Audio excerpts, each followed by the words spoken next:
ప్రతి శిశువుకు తల్లి గర్భం ప్రారంభపు పాఠశాల అని తెలిపెను దేవుడు ఎప్పుడో.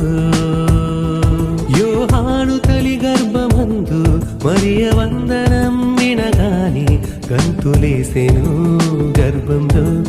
అప్పుడే గర్భంలోనే గుర్తించిన దేవుని కుమారుడు యేసు కంటే ముందుగా వచ్చినాడితడు. గర్భంలోనే గుర్తించిన దేవుని కుమారుడు యేసు కంటే ముందుగా వచ్చినాడితడు.